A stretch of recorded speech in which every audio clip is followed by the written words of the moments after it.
golo oko mana ga professor is historically koro wadhi okang' mar adek. Okang' mar adek ka jok modonjnegi omi ndalo 4. Seche momi ndalo 4 mondo wabed fair ne jopiny bopenjo ni to ndalo 4 ondike kanye. Wan gimiluongo ni Supreme Court Act. Gik mano wacho ni chike mano oket gi jood bura masiro katiba. Supreme Court Act wan gi rules mag presidential petitions.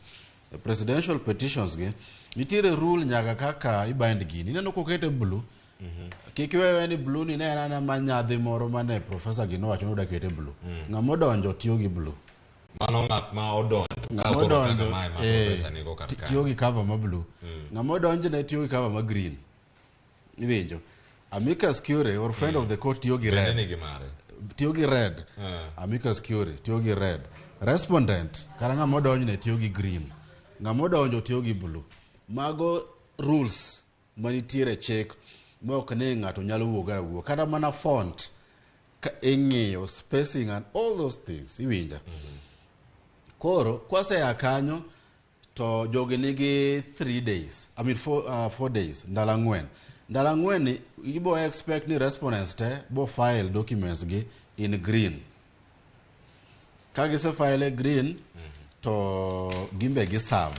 Tinenia kaka no megi no to koro gin gibo mayot nikech ng'ato ne nigi advocate mani muket address mare.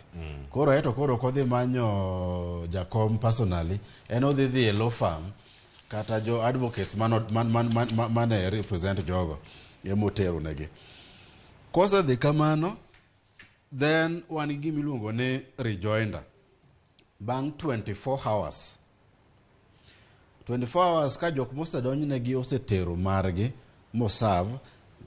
Mano mosekawo ndalo 4 gi. Mano rumo chieng' ngeso, mano ma tarik 27. Yes.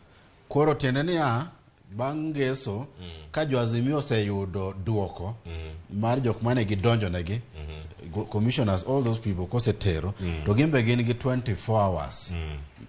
Seche 24 ma just odiechieng' achiel mar timo gimiluongo ni rejoinder. Rejoinder onyalo bedo gimiluongo ni supplementary affidavit, further affidavit, gima chalo kamano.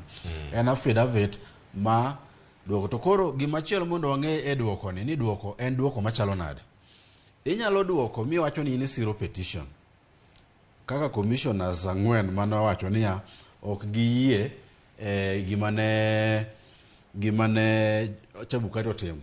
Ginyalo wacho niya wan wasiro petition. Or